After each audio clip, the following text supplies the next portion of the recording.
میں خبر تمام کو پہنچ چکی ہے، تو اس زمانے کے لیے یہ نہیں ہے۔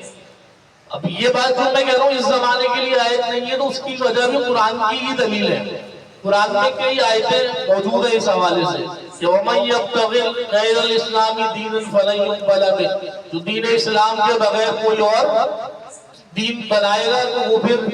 خسارے میں ہوگا، اللہ اسے قبول نہیں کرے گا۔ وَإِن يَعُودُوا فَقَدْ مَضَتْ سُنَّتُ الْأَوَّلِينَ، ٹھیک ہے نا، وہ خسارے میں وہ لوگ چلے جائیں گے، ٹھیک ہے، جو کہ دین اسلام کے بغیر کسی اور کو قبول کریں گے۔ کافی آیتیں اس میں موجود ہیں۔ اب اس آیت کا شان نزول کیا ہے اور یہ کیوں اسپیشل نازل ہوئی تھی؟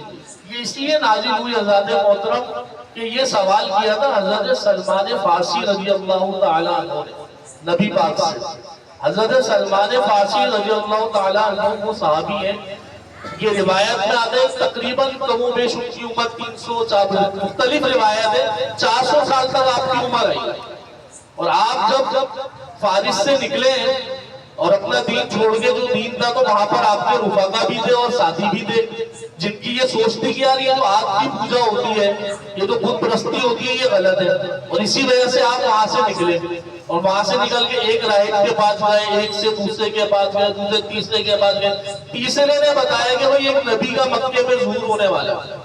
ٹھیک ہے، تم جا کے وہاں پر جو ہے نا وہ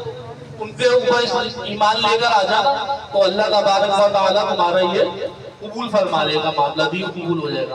ان کو تو خبر مل گئی، یہ تو آ گئے نکل گئے، لیکن ان کے بھی وہ اصحاب تھے جو ان کے دوست تھے وہاں موجود تھے، قرآن کا درس ہوتا ہے نا، ٹھیک ہے، ان کے بھی تو اصحاب، ان کے بھی تو حضرت سلمان فارسی کے دوست تھے جو وہاں موجود تھے، اور ان کی سوچ کے حامی تھے کہ بھئی یہ جو آگ پرستی ہو رہی ہے یا کسی اور چیز کی، یہ غلط ہے، بلکہ اللہ کی عبادت ہونی چاہیے۔ تو یہ سوال حضرت سلمان فارسی نے ان افراد کے لیے کیا تھا، جس کا جواب اللہ نے پھر قرآن پاک میں اس آیت کی صورت میں نازل فرمایا کہ ان الذین آمنوا، کہ بے شک جو لوگ ایمان لائے، والذین ہادوا، جو لوگ یہودی ہوں یا وہ نصارہ ہوں، ٹھیک ہے، یا وہ صابی ہوں، مگر وہ آخرت کے دن پہ ایمان رکھتے، من آمن باللہ، اللہ پہ ایمان رکھتے، والیوم الاخر، آخرت کے دن پہ ایمان رکھتے، وعمل صالحا، اور نیک اعمال کریں، فَلَهُمْ أَجْرٌ عِنْدَ رَبِّهِمْ، کہ ان کے رب کے پاس ان کے لیے اجر ہے، اس دن انہیں نہ کوئی خوف ہوگا نہ غم ہوگا۔ باقی قرآن پاک کے حوالے سے اور اس دور کے حوالے سے تو آل رسول کا فیصلہ ہے۔ امام زین العابدین کا شعر ہے کہ اس قرآن برہان لا نسخ لأدیان مدد، کہ یہ قرآن ہمارے پاس دلیل کے طور پہ موجود ہے کہ باقی تمام دین جو ہے وہ ختم ہو چکے۔ اس جانا احکامہ کل الصحافی صحفی سار العدم، کہ ہمارے پاس اللہ کا وہ حکم آ چکا اور تمام پچھلے صحیفے کالعدم قرار دیے جا چکے ہیں۔ تو یہ آیت وحدت ادیان کے حوالے سے نہیں تھی، بلکہ ان لوگوں کے حوالے سے تھی یا اس دور کے حوالے سے تھی جو نبی پاک کا دور نہیں تھا، اور اس سے پہلے جو لوگ نیک اعمال کرتے تھے، اللہ پہ ایمان رکھتے تھے، تو ان کے لیے اپنے رب کے پاس اجر موجود ہے۔ پھر اس کے بعد آ جاتے دوبارہ بنی اسرائیل کی طرف۔ بنی اسرائیل کے بارے میں آپ سن چکے کہ اللہ ان پہ کیسے کیسے انعامات کراتا رہا، فرماتا رہا، ابر کو صاحبان بنایا ہے، من مسلمہ کا نزول کیا ہے، پتھر سے پانی نکالا ہے۔ ہر انعام کے بعد وہ مکرے آتے تھے، جو ان کی عادت میں شامل تھا۔ نبی کی انہوں نے کبھی تعظیم کی ہی نہیں، یہاں تک کہ انبیاء کو قتل بھی کر دیا، یہ پچھلے شہید بھی کر دیا، پچھلے درسوں میں ہم سماعت فرما چکے ہیں۔ اللہ نے فرمایا وَإِذَا أَخَذْنَا مِيثَاقَكُمْ وَرَفَعْنَا فَوْقَكُمُ الطُّورَ، کہ جب ہم نے تم سے عہد لیا،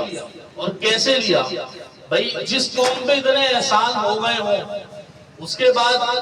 ہم ہیں مسلمان ہیں، نبی پہ ایمان لائے، قرآن پہ بھی ایمان لاتے ہیں، تو اس قوم پہ اللہ نے کیسے کیسے احسان فرمایا، ہم پچھلے درجوں میں سماعت فرما چکے ہیں۔ اس کے باوجود انہوں نے توریت پہ ایمان لانے سے انکار کر دیا۔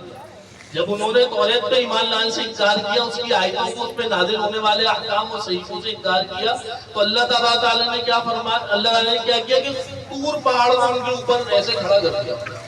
بولا کہ اب تم مانو۔ جب انہوں نے دیکھا طور پہاڑ ہمارے سر پر ہے اور گر کے ہم دب جائیں گے، تو تب توریت پر انہوں نے ایمان لانے کا وہ کیا کہ بھئی اس میں جو احکام آیا مانیں گے، مطلب وہ مانتے نہیں تھے۔ اس واقعے کا ذکر اس آیت میں وَإِذَا أَخَذْنَا مِيثَاقَكُمْ وَرَفَعْنَا فَوْقَكُمُ الطُّورَ، کہ جب ہم نے تم سے عہد لیا اور طور کو تمہارے اوپر تان دیا، وَرَفَعْنَا فَوْقَكُمُ الطُّورَ خُذُوا مَا آتَيْنَاكُمْ بِقُوَّةٍ، تو جو کچھ ہم تمہیں دیں طاقت سے، یعنی زبردستی، تم خود تو اس توریت کو قبول کر نہیں رہے، اب جب پہاڑ تمہارے اوپر آگے مسلط ہو گیا تو اب تم مانو گے، تو ہم زبردستی یا زور سے تمہیں بس کرو، تو اسے یاد کرو، اور کیوں یاد کرو؟ ما فیہ لعلکم تتقون، تاکہ تمہیں پرہیزگاری ملے یا تم تقوی والے ہو جاؤ۔ پھر آگے یہ اللہ نے فرمایا ثم تولیتم من بعد ذلک، مگر تم اس عہد سے بھی پھر گئے، جیسے پچھلے سارے عہد سے کفران نعمت کرتے رہے، ترجمے میں آپ نے سنا اس عہد کو جب پہاڑ دے گا سر پر تو بولا ہاں توریت کے ہر حکم پہ ہم جو مانتے ہیں وہ نبی کی حوالے سے ہو یا زندگی گزارنے کے حوالے سے ہو، لیکن بعد میں پھر اس سے پھر گئے، تو اللہ نے فرمایا کہ تم اس عہد سے پھر گئے ثم تولیتم من بعد فلولا فضل اللہ علیکم ورحمتہ لکنتم من الخاسرین، اگر اللہ تم پہ فضل اور رحمت نہیں فرماتا تو تم خسارے والوں میں ہو جاتے۔ اب یہ آپ پچھلی آیتوں میں سن چکے کہ وباءوا بغضب من اللہ، یہ قوم وہ تھی کہ جس پہ اللہ نے غضب فرما دیا اس کی نافرمانیوں کی وجہ سے۔ اب ان پہ وہ فضل اور رحمت کیا رب نے فرمائی کہ جس کے نتیجے میں جو ہے نا وہ ان کو دوبارہ سے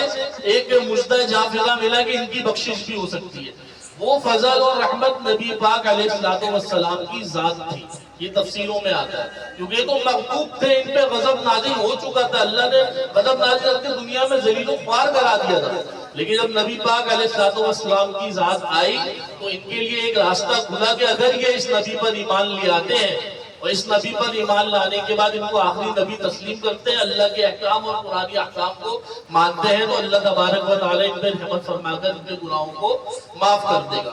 مگر ایسا نہیں ہو سکا ابھی تک آپ کے سامنے، ٹھیک ہے؟ آپ خود دیکھ لیں کہ نبی کے احکام، نبی پہ ایمان لانے کے بجائے پچھلی قرآن کی ساری آیتیں ہم نے سنی، انہوں نے اس حق کو چھپایا، نبی پاک کی آمد کے حوالے جو آیتیں تھی ان کو تبدیل کیا، اور آج انہی نبی پر جن پر ایمان لانا تھا جو ان کے لیے بخشش کی، رحمت کی اور فضل کی